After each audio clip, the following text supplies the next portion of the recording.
Hello everyone, welcome to Currentpur. तो आज के डेली करंट अफेयर्स की सीरीज में हम लोग देखेंगे 22 सितंबर 2023 के करंट अफेयर्स को। वीडियो में एंड तक बने रहें। वीडियो के एंड में 21 सितंबर 2023 के करंट अफेयर्स का हम लोग रिवीजन करेंगे और ये करंट अफेयर्स आपके आने वाले सभी कॉम्पिटिटिव एग्जाम के लिए काफ़ी हेल्पफुल होने वाले हैं। तो अगर आप चैनल पर नए हैं तो चैनल को सब्सक्राइब जरूर कर लें, बेल आइकन को प्रेस कर लें ताकि वीडियो की नोटिफिकेशन आपको मिलती रहे। तो चलिए देखते हैं आज का करंट अफेयर्स। विश्वास बहाली और वैश्विक एकजुटता को पुनः स्थापित करना सभी के लिए शांति, समृद्धि, प्रगति और स्थिरता की दिशा में 2030 एजेंडा और इसके सतत विकास लक्ष्यों पर कार्रवाई में तेजी लाना विषय पर बैठक हाल ही में किसकी की गई?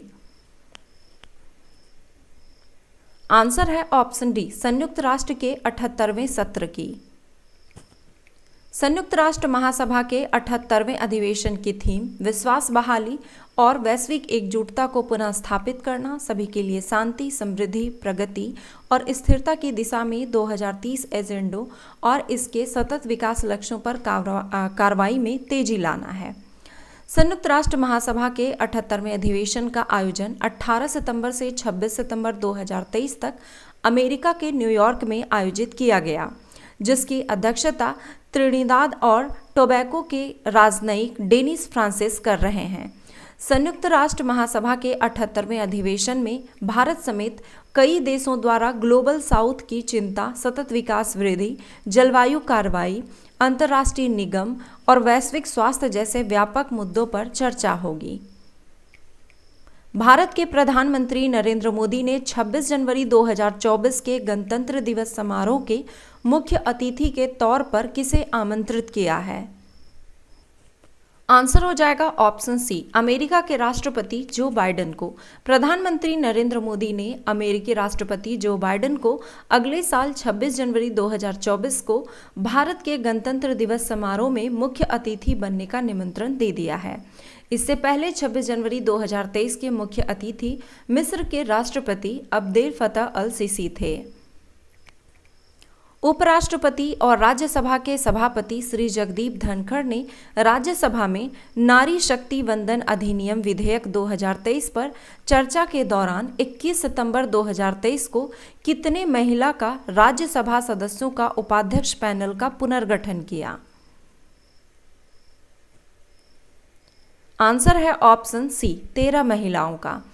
उपराष्ट्रपति और राज्यसभा के सभापति श्री जगदीप धनखड़ ने एक ऐतिहासिक कदम उठाते हुए राज्यसभा में नारी शक्ति वंदन अधिनियम विधेयक 2023 पर चर्चा के दौरान 13 महिला राज्यसभा सदस्यों के उपाध्यक्ष पैनल का पुनर्गठन किया। तो ये आप स्क्रीनशॉट लेकर रख लें और इसे एक बार सरसरी निगाह से देख लें। प्रधानमंत्री श्री नरेंद्र मोदी 23 सितंबर 2023 को कहां अंतर्राष्ट्रीय क्रिकेट स्टेडियम, जिसकी विषयगत वास्तुकला की प्रेरणा भगवान शिव से ली गई, इसकी आधारशिला रखेंगे?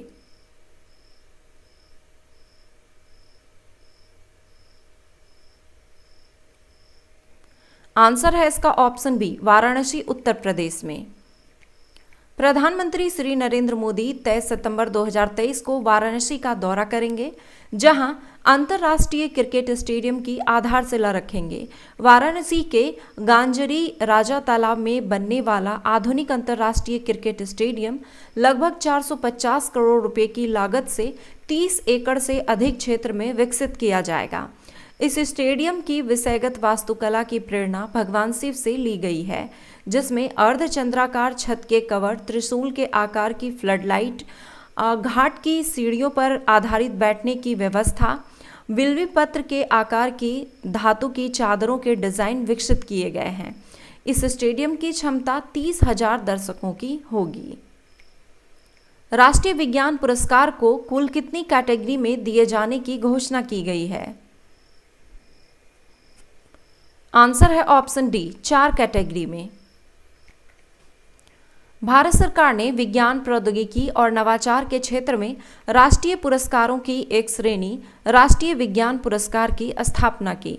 अब यह पुरस्कार 4 श्रेणियों में दिए जाएंगे, जिसमें कि पहला है विज्ञान रत्न पुरस्कार, वीआर पुरस्कार।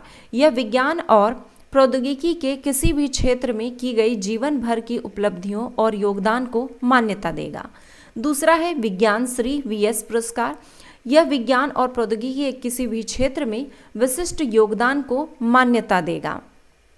तीसरा है विज्ञान युवा शांति स्वरूप भटनागर पुरस्कार। यह 45 वर्ष की आयु तक के युवा वैज्ञानिकों को मान्यता देगा और प्रोत्साहित करेगा जिन्होंने विज्ञान और प्रौद्योगिकी के किसी क्षेत्र में असाधारण योगदान दिया है। फिर चौथा है विज्ञान टीम वीटी पुरस्कार। यह 3 या अधिक वैज्ञानिकों, शोधकर्ताओं, अन्वेषकों की एक टीम को दिया जाएगा जिन्होंने विज्ञान और प्रौद्योगिकी के किसी भी क्षेत्र में एक टीम के रूप में काम करके असाधारण योगदान दिया हो। सिम्बेक्स 23 एक्सरसाइज का आयोजन भारत और किस देश की नौसेना के बीच आयोजित किया जा रहा है? आंसर है ऑप्शन ए, भारत और सिंगापुर की नौसेना के बीच। सिंगापुर भारत समुद्री द्विपक्षीय अभ्यास सिम्बेक्स के 30वें संस्करण सिंगापुर में आयोजित होगा। यह भारतीय नौसेना और सिंगापुर गणराज्य नौसेना के बीच एक वार्षिक द्विपक्षीय नौसेना अभ्यास है। यह अभ्यास वर्ष 1994 से आयोजित किया जा रहा है। सिम्बेक्स 2023 2 चरणों में आयोजित किया जा रहा है। 21 से 24 सितंबर 2023 तक सिंगापुर में हार्बर चरण होगा, उसके बाद समुद्री चरण होगा।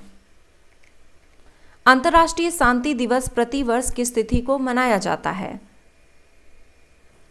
आंसर है ऑप्शन सी, 21 सितंबर को। हर साल 21 सितंबर को दुनिया भर में अंतर्राष्ट्रीय शांति दिवस के रूप में मनाया जाता है। अंतर्राष्ट्रीय शांति दिवस 2023 का थीम जो है यह है शांति के लिए कार्य, हज वैश्विक लक्ष्यों के लिए हमारी महत्वाकांक्षा।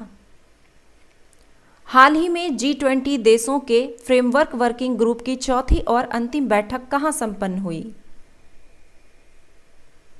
आंसर है ऑप्शन बी, रायपुर में। भारत की अध्यक्षता में G20 देशों के फ्रेमवर्क वर्किंग ग्रुप की चौथी और अंतिम बैठक 19 सितंबर 2023 को छत्तीसगढ़ के रायपुर में संपन्न हुई।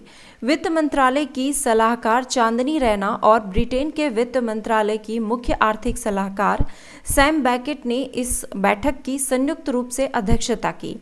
इस 2 दिवसीय बैठक में G20 देशों के अलावा अंतर्राष्ट्रीय और क्षेत्रीय संगठनों के 65 प्रतिनिधि शामिल हुए। हाल ही में चर्चे में रहा आत्मा के स्वर पुस्तक किस राज्य के राज्यपाल के अभिभाषणों के संकलन पर आधारित है?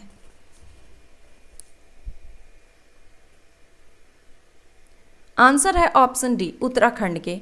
19 सितंबर 2023 को उत्तराखंड के मुख्यमंत्री पुष्कर सिंह धामी ने देहरादून राजभवन में आयोजित कार्यक्रम में राज्यपाल लेफ्टिनेंट जनरल गुरमीत सिंह के अभिभाषणों के संकलन पर आधारित आत्मा के स्वर पुस्तक का विमोचन किया।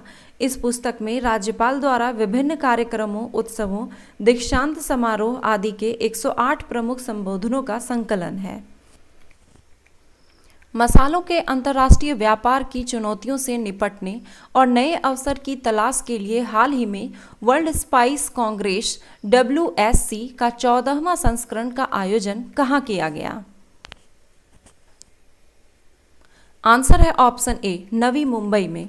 केंद्रीय वाणिज्य एवं उद्योग, उपभोक्ता कार्य, खाद्य और सार्वजनिक वितरण मंत्री पीयूष गोयल 15 से 17 सितंबर 2023 को नवी मुंबई में आयोजित वर्ल्ड स्पाइस कांग्रेस की अध्यक्षता की।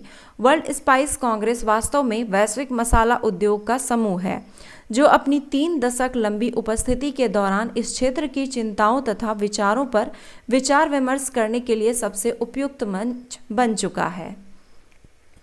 21 सितंबर 2023 ग्रेटर नोएडा में पहली उत्तर प्रदेश अंतर्राष्ट्रीय व्यापार प्रदर्शनी इंटरनेशनल ट्रेड शो का उद्घाटन किसने किया? आंसर है ऑप्शन बी, राष्ट्रपति श्रीमती द्रौपदी मुर्मू ने। राष्ट्रपति श्रीमती द्रौपदी मुर्मू ने 21 सितंबर 2023 को ग्रेटर नोएडा में पहली उत्तर प्रदेश अंतर्राष्ट्रीय व्यापार प्रदर्शनी का उद्घाटन किया। इस प्रदर्शनी में 2000 से अधिक निर्माता अपने उत्पाद प्रदर्शित किए और 66 देशों के 400 से अधिक खरीदार इस व्यापार प्रदर्शनी में भाग लिए। तो चलिए अब 21 सितंबर 2023 के करंट अफेयर्स का रिवीजन करते हैं। राज्यसभा के सभापति और उपाध्यक्ष जगदीप धनखड़ के 18 सितंबर 2023 की घोषणा के अनुसार उपाध्यक्षों के पैनल में कितने प्रतिशत महिला सांसद हैं? तो 50%। ब्राजील के रियो डी जेनेरियो में आयोजित ISSF वर्ल्ड कप 2023 में महिलाओं की 10 मीटर एयर राइफल स्पर्धा में एलावेनील वलारिवान ने कौन सा पदक जीता? तो स्वर्ण पदक। हाल ही में संपन्न सिंगापुर ग्रैंड प्रिक्स 2023 का खिताब किसने जीता? तो कार्लोस सेंज जूनियर ने। किस अस्पताल में हाल ही में भारत का पहला ट्रांसजेंडर पेशेंट विभाग OPD शुरू किया गया है? तो राम मनोहर लोहिया अस्पताल, नई दिल्ली में। हाल ही में कहाँ पहली बार दिव्यांगजनों का महाकुंभ आयोजित किया गया है? तो वाराणसी में किया गया है। पहली पैरा कमांडो बनने का गौरव किस भारतीय महिला को प्राप्त हुआ है? तो पायल छाबड़ा को। नुआखाई त्योहार मुख्य रूप से किस राज्य में मनाया जाता है? तो ओडिशा में। हाल ही में कहाँ रक्षा और विज्ञान पर भारत और मलेशिया देश के बीच 10वीं बैठक आयोजित की गई? तो नई दिल्ली में। हाल ही में किस देश में 3 साल बाद गांधी वॉक के 35वें संस्करण का आयोजन पुनः शुरू किया गया? तो यह है दक्षिण अफ्रीका में। T20 वर्ल्ड कप 2024 की मेजबानी पहली बार किस देश के द्वारा किया जाएगा? तो अमेरिका के द्वारा। 20 सितंबर 2023 को नई दिल्ली में मानवाधिकारों पर एशिया प्रशांत फोरम की वार्षिक आम बैठक और द्विवार्षिक सम्मेलन का उद्घाटन किसने किया? तो राष्ट्रपति श्रीमती द्रौपदी मुर्मू ने। भारत निर्वाचन आयोग ने युवा मतदाताओं को शिक्षित और प्रेरित करने के लिए कॉमिक बुक के किस पात्र को शामिल किया है? तो चाचा चौधरी और साबो को। स्किल्स ऑन व्हील्स पहल किस मंत्रालय द्वारा शुरू किया गया? तो कौशल विकास और उद्यमिता मंत्रालय द्वारा। चीन के हांगझोउ में 23 सितंबर से 8 अक्टूबर तक चलने वाले एशियन गेम्स के उद्घाटन समारोह में भारतीय दल का ध्वजवाहक कौन होंगे? तो हरमनप्रीत सिंह और लवलीना बोरगोहेन। तो अब देख लेते हैं आंसर पिछली वीडियो में पूछे गए क्वेश्चन का। क्वेश्चन था कि देश के शिल्पकारों और कारीगरों को आर्थिक सहायता प्रदान करने के लिए शुरू किया गया विश्वकर्मा योजना को किस दिन लॉन्च किया गया? तो आपका आंसर है 17 सितंबर 2023 को। और अब आज का सवाल। 19 सितंबर 2023 को नए संसद भवन में कार्यवाही के पहले दिन केंद्रीय कानून मंत्री अर्जुन राम मेघवाल ने 128वां संशोधन विधेयक 2023 पेश किया, जो संबंधित है। ऑप्शन है 3 तलाक से, महिला आरक्षण विधेयक से, धारा 370 के पुनः विचार से, या फिर बाल विवाह अधिनियम से।